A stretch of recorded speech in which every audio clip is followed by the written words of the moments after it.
이 시대를 사는 그리스도인의 단정한 삶, 이 시대를 사는 그리스도인의 단정한 삶이라는 제목으로 하나님의 말씀을 증거하겠습니다. 로마서는 총 16장까지 있습니다. 앞서 우리가 묵상하면서 살펴봤던 것처럼 로마서 11장까지는 복음과 의에 대하여서 설명을 하고 있습니다. 모든 사람은 죄인이고 죄의 법 아래 있었는데 예수 그리스도를 믿음으로 의롭다 하심을 받아서 하나님의 은혜로 구원에 이르는 복음의 진리에 대해서 담대하게 설명하고 있습니다. 제가 로마서를 읽을 때마다 느끼는 거지만 정말 대단한 것 같아요. 어떻게 복음을 이렇게 설명할 수 있을까? 복음의 능력을 어떻게 이렇게 담대히, 그것도 너무 명확하게 설명할 수 있는가? 느낄 때마다 전율이 있습니다. 이제 그렇게 11장까지가 이제 설명이었다면 이제 12장부터는 그렇게 구원을 받은 그리스도인은 어떻게 살아야 하는가?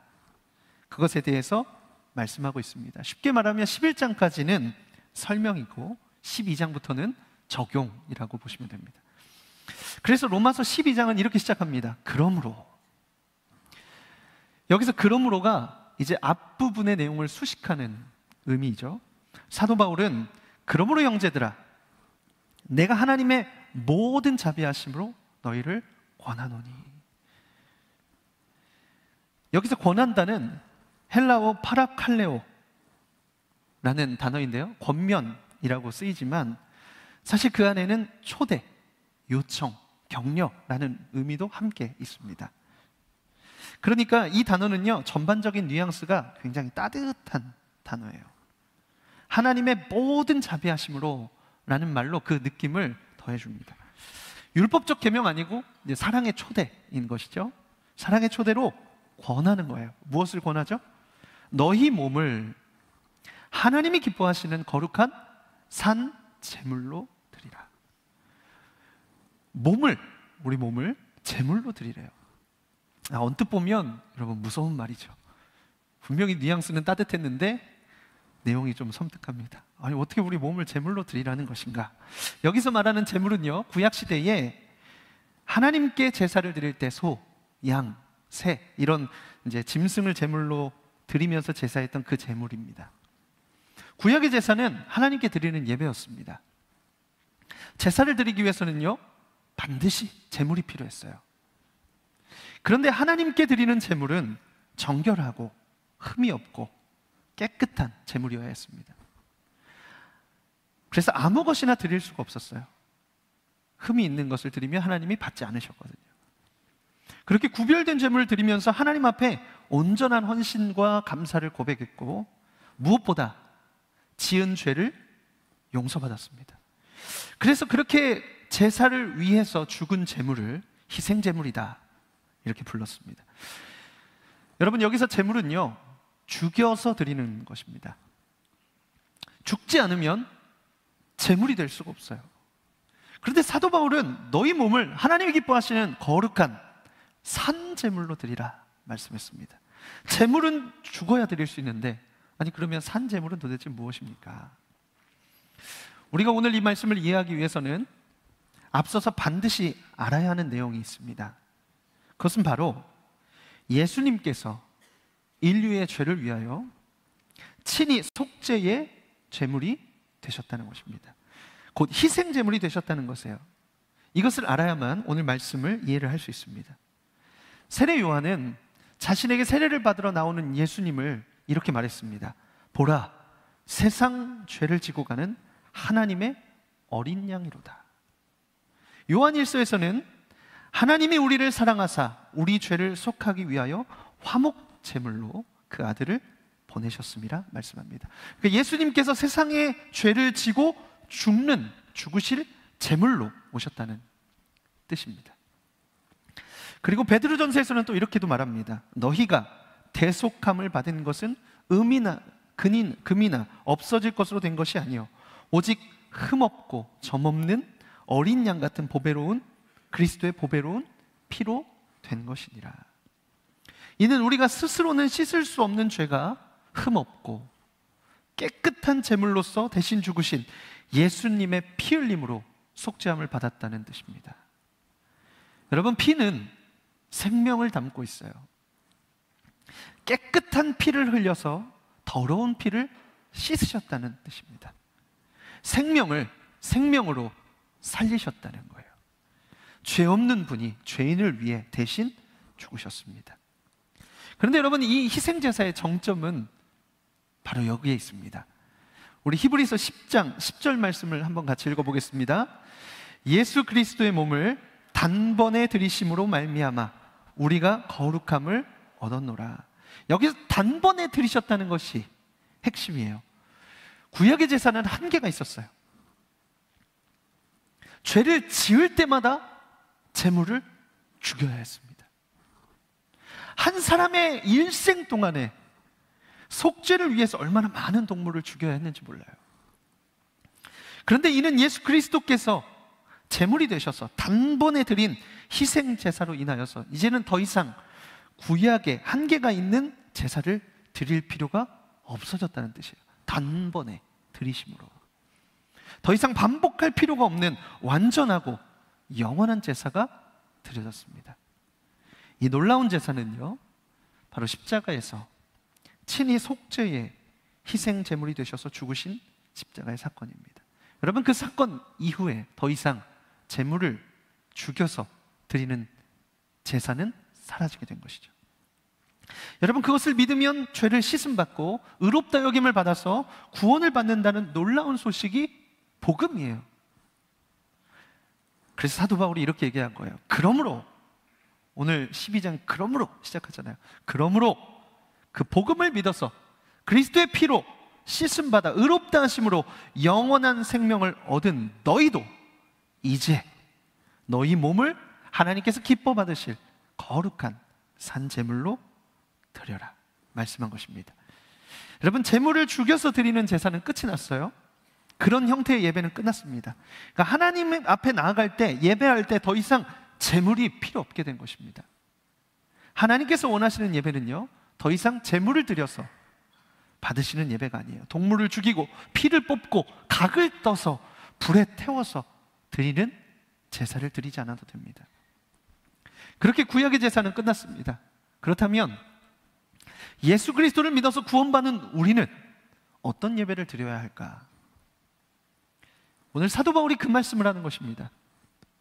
너희 몸을 하나님이 기뻐하시는 거룩한 산 제물로 드리라. 이는 너희가 드릴 영적 예배니라. 여기서 영적 예배가 뜻하는 것이 무엇인지를 아는 것이 중요합니다. 이제 구약의 제사는 사라졌다고 했어요.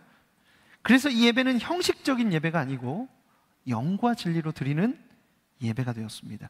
예수님께서 사마리아에 있는 한 우물가에서 여인과 만나서 대화를 나누실 때 여인에게 이렇게 말씀하셨습니다. 요한복음 4장 23절과 24절 말씀 우리 같이 읽겠습니다. 아버지께 참되게 예배하는 자들은 영과 진리로 예배할 때가 오나니 곧 이때라. 아버지께서는 자기에게 이렇게 예배하는 자들을 찾으시느니라. 하나님은 영이시니 예배하는 자가 영과 진리로 예배할지니라. 아멘. 예수님은 어느 장소에서 예배해야 합니까? 라고 묻는 여인에게 장소도 아니다, 시간도 아니다, 영과 진리로 예배하는 것이다 말씀하셨습니다. 곧 예배 본질에 대해서 지금 말씀하고 계시는 거예요. 그래서 이 예배는 어떤 예배인가? 바로 하나님이 기뻐하시는 모습으로 드려지는 예배입니다. 여기서 하나님이 기뻐하시는 이라는 부분을 영어 성경은 acceptable to God, 그러니까 하나님이 받으실 만한 이라고 번역했습니다. 이 예배는 하나님께서 받으실 만한 모습으로 드려져야만 하는 예배입니다. 하나님께서 받으실 만한 예배는 어떤 예배입니까? 예배를 드리는 자가 산 제물이 되어서 드리는 예배입니다. 여기서 산 제물은 이런 의미를 담고 있어요. 아까 여러분에게 잘 설명했던 것처럼 제물은요 죽습니다. 그런데 이 제물은 순순히 죽어요. 양도, 소도, 그리고 새도 순순히 죽습니다. 여러분, 예수님의 죽으심이 왜 위대한 죽음인지 아십니까? 그 죽음이요 바로 순종으로 이루신 죽음이기 때문에 그렇습니다. 예수님은요 제물이 된 어린 양이 끌려가서 순순히 죽었듯이 십자가 위에서 순순히 죽으셨습니다. 순종하심으로 더 이상 반복할 필요가 없는 완전하고 영원한 제물이 되셨어요. 하나님은 제사보다 순종을 기뻐하신다라고 말씀하셨거든요. 그래서 우리가 산제물이 되었다는 뜻은요, 하나님의 말씀에 이제는 순종하는 삶, 그러니까 제물과 같이, 제물이 순순히 죽듯이 제물과 같이 하나님의 말씀에, 하나님의 뜻에 순종하는 삶을 살아간다는 뜻입니다. 예수 그리스도께서 순종하여 죽으셨듯이 나의 삶이 하나님의 뜻과 말씀에 순종하고 더 나아가서 복종하여 드려지는 삶이 되었다는 뜻입니다. 주인이 바뀌었어요. 구약은 행위와 장소가 중요했다면 이제는 신령과 진정으로 드리는 중심이 중요해졌습니다. 순종하는 삶이 있을 때 비로소 하나님을 온전히 예배한다고 인정을 받게 되는 거예요. 여러분, 중심이 없이 하나님을 그냥 장소에 와서 그 시간 안에 하나님을 예배한다고 우리가 느끼고 있는데 그거 아니라는 것이죠.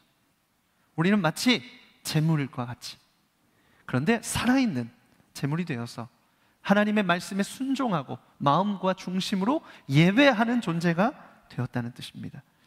그리고 또 한 가지, 하나님께서 받으실 만한 산 제물은요, 거룩한 상태의 제물입니다. 거룩함은 성경에서 구별됨을 나타냅니다. 하나님께는 구별된 제물을 드려야 했어요. 하나님은 구별된 제물을 받으셨습니다. 구약에서 제물로 드려지는 어린 양은요, 기준이 까다로웠습니다. 흠이 없고 깨끗하며 1년이 넘지 않은 숫 양이어야 됐어요. 속죄의 제사를 드리기 위해서 예루살렘이라는 장소까지 가야 되는데 가까운 사람도 있었지만 굉장히 먼 거리에 있는 사람들도 있었거든요. 그럼 여러분, 그렇게 구별해서 깨끗하게 된 그 제물을 어떻게 데리고 갔을까요? 그냥 데리고 가다가 상처가 나면 흠이 생기잖아요. 그러면 그거 제사 못 드리는 거예요. 그러니까 어깨에 이고 갔어요. 상처가 나지 않게 하려고. 그 먼 거리를, 몇십 킬로, 몇백 킬로의 거리를, 그 양 한 마리를 제사 드리기 위해서, 흠이 없는 상태로 가지고 가기 위해서 등에 업고 갔다고요. 메고 올라갔다고요. 그렇게 흠이 없고 깨끗하고 정결한 상태로 구별하려는 노력이 있었습니다. 구약의 제사도. 그런데 산제물이 된 우리가 세상에서 살아갈 때 거룩한 산제물이 돼야 되잖아요. 그래서 세상과 구별되어져야 된다는 것입니다. 세상에 때묻지 않으려고 노력을 해야 돼요. 세상에 물들지 않으려고 몸부림쳐야 됩니다. 그렇게 할 때 우리의 삶이, 우리의 마음과 중심이 하나님이 기뻐 받으실 만한 거룩한 산제물이 되는 것이죠. 바꿔 말하면 아무렇게 예배한다고 받지 않으신다는 뜻이에요. 그런데 여러분, 구별된다는 것, 또 순종한다는 것은 결코 쉬운 일이 아닙니다. 순종과 구별은 모든 순간에서 요구되어지기 때문에 그래요. 구원받은 우리가 드리는 예배는요, 오늘 이 자리에서 드리는 공간적이고 시간적인 예배만이 아니고 우리 삶 전체에, 우리 삶 자체가 하나님께서 받으실 예배로 준비되고 드려지는 시간이라고 설명했습니다. 그러니까 전인격적으로 하나님을 예배하는 우리의 삶의 모든 순간이에요. 그래서 어려워요. 그 모든 순간에 순종하고 구별된다는 것이 얼마나 어렵고 불가능한 일입니까? 그렇다면 어떻게 우리는 구별되고 하나님 앞에 순종함으로 산제물이 될 수 있는가? 그에 대하여 사도 바울이 이렇게 말씀했습니다. 오늘 본문 2절 말씀 우리 같이 읽겠습니다. 너희는 이 세대를 본받지 말고 오직 마음을 새롭게 함으로 변화를 받아 하나님의 선하시고 기뻐하시고 온전하신 뜻이 무엇인지 분별하도록 하라. 세 가지 실천에 대해서 말했어요. 첫 번째, 이 세대를 본받지 말라. 이 세대는요, 하나님을 떠난 세대예요. 죄와 욕망이 지배하는 문화와 가치관을 의미합니다. 그거 본받지 말라는 거예요. 영어 성경에서는 이 부분을 패턴을 받아들이지 말아라, 세상의 패턴을 받아들이지 말라고 더 직접적이고 시각적인 언어로 사용해서 증거합니다. 세상의 겉모양을 따라서 세상의 패턴에 맞추지 말라는 거예요. 세상은요, 외형적인 게 중요하잖아요. 그거 따라하고 순응하면 어떻게 돼요? 나도 모르게 그 안에 있는 정신도 그대로 가지고 들어오게 된다는 것입니다. 여러분, 최근에 넷플릭스에서 데몬 헌터스라는 애니메이션이 이제 전 세계적으로 선풍적인 인기를 끌었습니다. 말 그대로 신드롬입니다. 그 주제곡이 골든이죠. 다들 들어보시고 또 불러보신 분도 계시죠. 이 노래도 우리나라의 많은 가수들이 커버하면서 이제 K-팝으로 전 세계에 유행을 했습니다.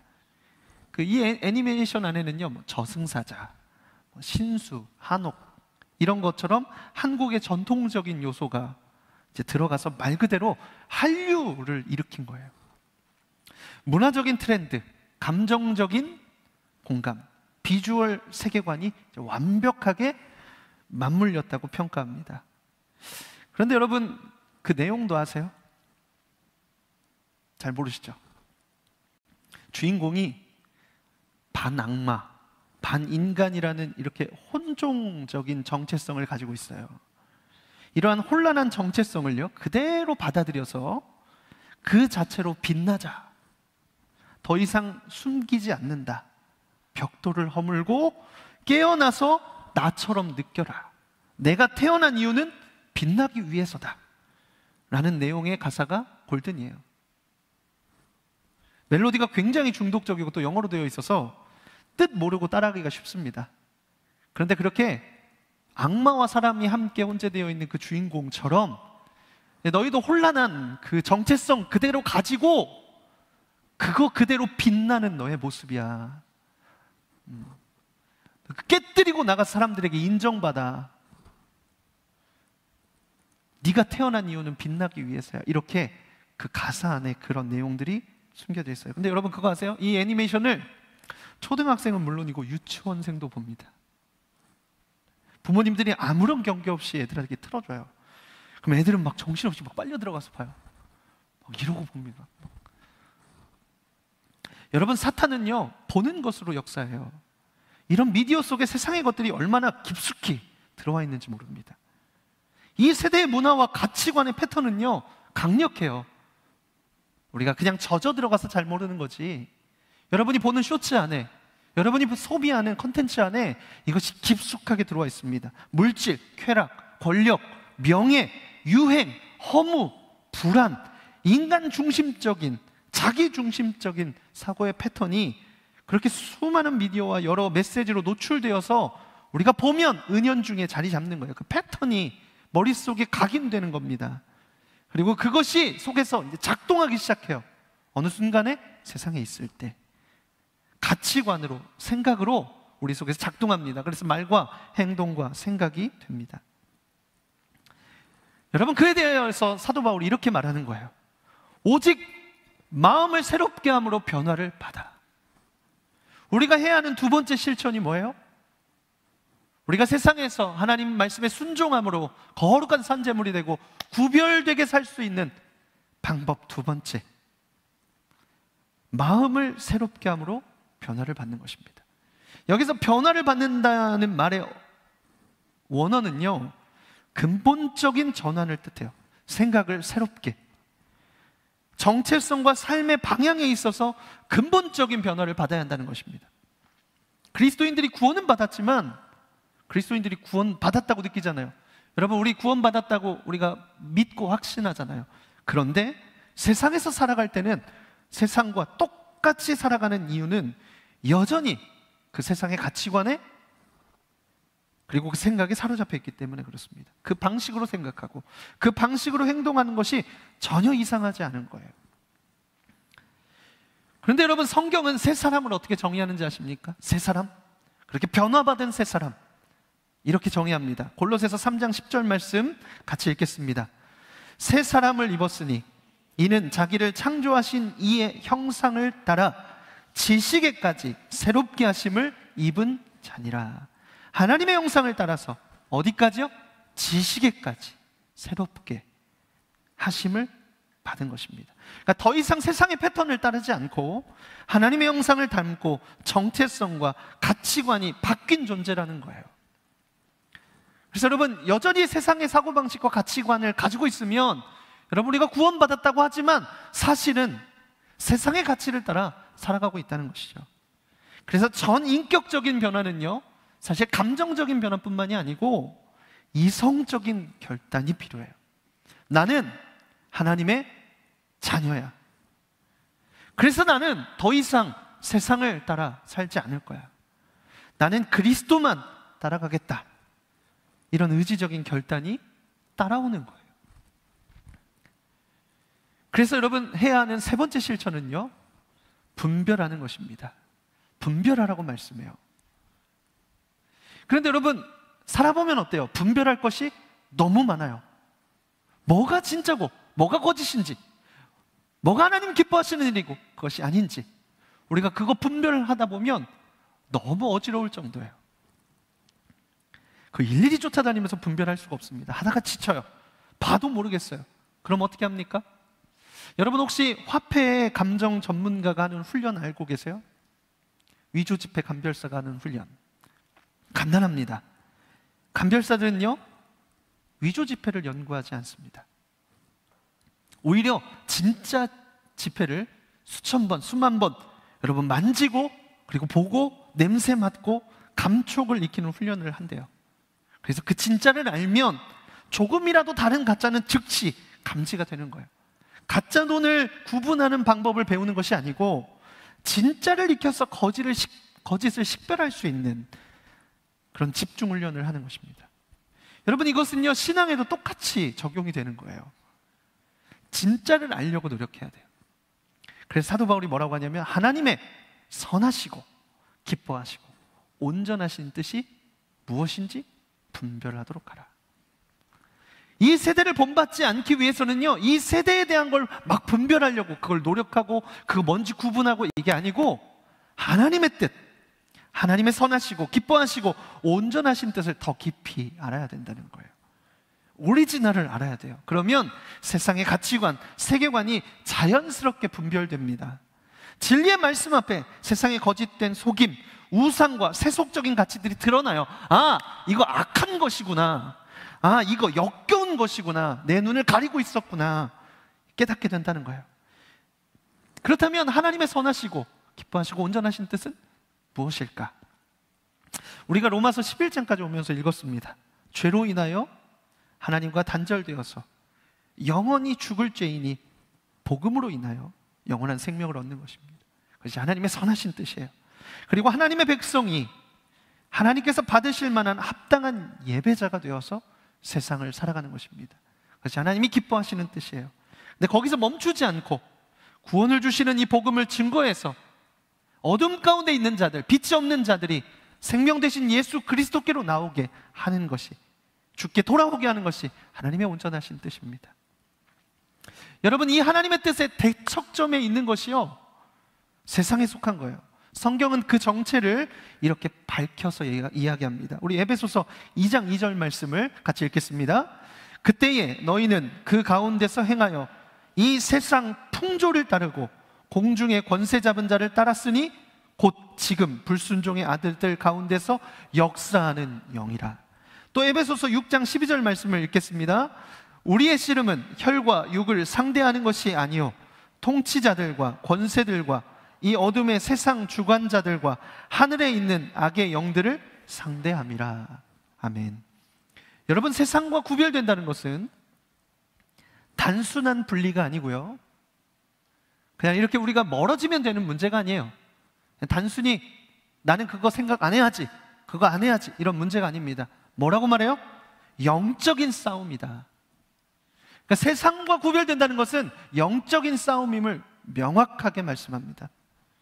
우리가 구원받아서 하나님의 백성이 되고 자녀가 되었다는 것은요, 그래서 이 영적인 전쟁을 시작했다는 뜻입니다. 여러분, 지금 이 순간에도 영적 전쟁이 일어나고 있다는 거 아십니까? 사탄은요, 예배는 드리게 해요. 예배 못 드리게 하지 않습니다.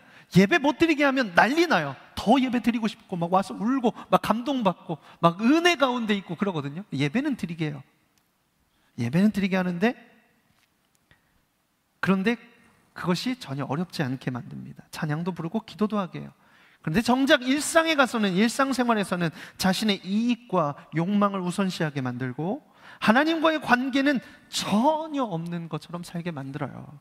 안심시키고 평안하게 해서 뜨거웠던 신앙, 정금 같았던 신앙을 미지근하게 만듭니다. 예배와 그리고 일상을 구분지어서 이분법적으로 만들어요. 그게 당연한 거예요. 그렇죠? 여러분, 우리가 토요일 안 나올 때도 이제 많잖아요. 그러면 주일, 딱 주일에 얼마나 예배해요? 딱 1시간 반 예배하잖아요. 이때를 제외하고 나머지 모든 시간은 세상에 속한 시간이 되게 만드는 거예요. 그거 너무 당연하다고 생각하는 거예요. 바쁜 일상 속에서 말씀 묵상, 바쁜 일상 속에서 무슨 예배, 바쁜 일상 속에서 내가 할 수 있는 하나님을 경외하는 모습이 뭐가 있겠어? 이게 너무 자연스럽게 구분되는 것이죠. 여러분, 그것도 모른 채 우리가 그저 예배만 드리고 돌아가면요, 그 의도대로 삶에서 전혀 하나님 찾지 않습니다. 여러분, 지난주 돌아보세요. 막 하나님 찾고 붙들고 하나님 말씀에 순종하고 이렇게 사셨어요? 아니면 주일에 예배 와서 또 은혜 받으면 되겠지, 또 일주일 또 구분되어서 일주일의 삶과 주일을 구분지어서 살다가 오시지 않았습니까? 여러분, 우리가 그 의도대로 영적인 전쟁에서 우리는 굉장히 무감각해서 무지해서 그 의도대로 살게 된다는 것이죠. 그래서 여러분, 그렇게 되면 순종하는 삶이 없어요. 생각 드는 대로, 감정이 이끄는 대로 삽니다. 더 나아가서 비교하며 살게 되고 불안하고 분노하고 원망하고 판단하고 무정하고 끊임없이 쾌락을 추구하고 죄의 경계가 흐려지고 속으로 살인하고 물질을 쫓아가고 미디어에 젖어서 아무런 의미와 가치를 찾지 못한 채 세월을 허비하며 살게 만듭니다. 이게 지금 여러분, 우리가 모르는 사이에 사탄이 우리 마음에 교묘하게 하고 있는 일이에요. 여러분, 구독제 아세요? 구독제? 처음에 무료로 좋은 프로그램을 경험하게 해줍니다. 그럼 사람들이 열광해요. 너무 좋다고. 그래서 한 1년 정도 있으면 어떻게 돼요? 구독으로 바뀌어요. 이미 거기에 젖어 있어서 그걸 끊지 못하는 거예요. 아주 낮은 가격으로 시작합니다. 그래서 적은 돈, 막 2,900원으로 처음에 시작해요. 나중에 이게 어디까지 올라가요? 9,900원, 12,500원, 15,000원, 17,500원, 20,000원. 못 끊어요. 왜요? 거기 길들여져 있거든요. 거기에서 느끼는 그 감정과 기쁨과 그 만족을 다른 곳에서 채울 수가 없으니까 그거 붙들리게 된단 말이에요. 여러분, 우리가 영적인 전쟁 가운데 있다고 하는 것을 아셔야 됩니다. 여러분, 명백하게 속고 있는 것입니다. 사랑하는 여러분, 우리는 예수 그리스도의 피로 대속함을 받아서 의롭다 하심을 받은 자들이에요. 또한 하나님께서 기뻐 받으실 만한 거룩한 산제물이 되었습니다. 이것은 더 이상 예배가 장소, 시간에 매여 있는 것이 아니고 우리의 존재로 드려지는 예배가 되었다는 뜻입니다. 곧 우리의 삶의 모든 순간이 하나님께 드리는 예배가 되었어요. 하나님이 원하시는 예배는, 하나님께서 받기를 기뻐하시는 예배는 세상과 예배의 자리가 구별된 그런 예배가 아니고요, 삶에서 전 존재로 드리는, 삶에서 신령과 진정으로 하나님께 드리는 온전한 예배를 받기 원하시는 거예요. 이러한 삶의 예배는 예전과 형식을 넘어서서 이제 우리의 삶의 자리에서 순종으로 드러나게 됩니다. 하나님의 말씀 앞에 순종하고 복종하는 것으로 나타납니다. 말과 생각과 행동의 구별됨으로 드러나요. 정체성의 구별됨으로 드러납니다. 여러분, 정말 세상과 여러분의 정체성이 명확하게 다르다고 확신하고 사는 분 계세요? 여러분, 그렇다면 여러분 지식에까지 새로운 존재가 되신 거예요. 그런데 두 가지의 정체성을 가지고 혼재되어서 그렇게 살아도 돼, 그렇게 살아도 충분해, 괜찮아, 여러분 그렇게 살고 계시다면 여러분, 우리는 굉장히 혼란한 삶을 살 수밖에 없습니다. 우리의 몸과 마음이 주님께 속하였다는 것을 우리는 모든 순간에 인식하며 살아야 합니다. 그것이 바로 우리가 드리는 영적인 예배입니다. 여러분, 이것은 그래서 곧 영적인 싸움이에요. 사탄은 모든 방법으로 우리를 넘어지게 만들 거예요. 무엇보다 세상의 문화에 젖어들고 그 패턴에 익숙해지게 만들어서 그렇게 생각하고 그렇게 살 수밖에 없도록 만들 것입니다. 하나님도 사랑하고 세상도 사랑할 수 있다고 믿게 할 거예요. 그러나 여러분, 성경 어디에도 그렇게 말하지 않습니다. 결코 그럴 수 없다. 반드시 선택해야 됩니다. 그렇게 하기 위해서 여러분 이 세대를 본받지 말고 오직 마음을 새롭게 함으로 변화를 받아 하나님의 선하시고 기뻐하시고 온전하신 뜻이 무엇인지 깨달아 이 세대의 악함과 거짓됨을 분별하고 삶에서 하나님을 경외하고 순종하며 살아가기를 소망합니다. 여러분, 이 로마서가 쓰여지는 당시에 로마는요, 세상에서 가장 크고 번영한 도시였습니다. 황제를 숭배하고 권력을 쫓고 쾌락을 쫓고 우상 숭배와 물질 숭배가 만연했어요. 수많은 신전, 미신, 점술이 성행했습니다. 돈이 없으면 노예가 되고 돈과 권력이 있으면 사람을 사고 팔 수 있는 시대였습니다. 사도 바울은 그곳에서, 그 세속의 한복판에서 로마 교회의 성도들에게 오직 복음의 능력에 붙들리라고 오늘 선언하고 있는 것입니다. 그 복음의 능력을 붙들고 삶에서도 그 능력으로 삶에서 하나님이 받으실 산 제물이 되어서 영적 예배를 드리며 살아가라고 선포합니다. 여러분, 그때로부터 시간은 많이 흘렀지만 오늘 우리가 살아가는 시대도, 그리고 이 도시도 그와 같습니다. 여전히 어둡고 그때보다 더 혼탁해요. 그래서 오늘 이 말씀이 우리에게도, 우리 각 사람에게도 그대로 증거되는 말씀임을 믿으시기 바랍니다. 여러분, 우리가 이 시대를 어떻게 살아가야 하는가? 우리는 삶의 예배자로 살아가야 합니다.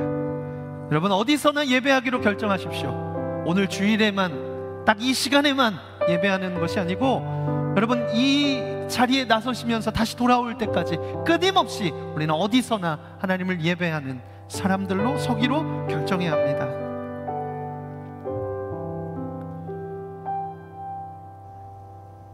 우리가 이 시대를 어떻게 살아가야 하는가? 여러분, 장소나 시간에 얽매이지 말고, 그래서 모든 순간에 하나님 예배하십시오. 하나님 의지하고 하나님의 말씀에 순종함으로 이제 하나님께서 일하시게 하세요. 어차피 우리가 감당할 수 없는 문제 아닙니까? 계란으로 바위치기 같은 거 아니에요? 그런데 우리가 하나님께 순종하면 이제는 하나님이 일하시기 시작하는 거예요. 그것이 우리가 드릴 영적 예배에 하나님의 일하심을 경험하는 것입니다. 여러분, 또한 세상에서 구별된 하나님의 백성으로 살아가십시오. 주일에만 예배자로 살지 않기를 축복합니다. 교회에 나오는 시간에만 그리스도인으로 살지 않기를 소망합니다. 세상의 패턴을 따르고 그리스도인의 무늬만 입은 자가 아니고 삶의 자리에서 마음과 중심이 주님 바라고 말씀 앞에 순복하고 세상과 거룩하게 구별되기를 소망합니다. 그럼 마지막으로 분별하십시오. 그럼 매일 아침 묵상하셔야 돼요. 정말 그렇습니다.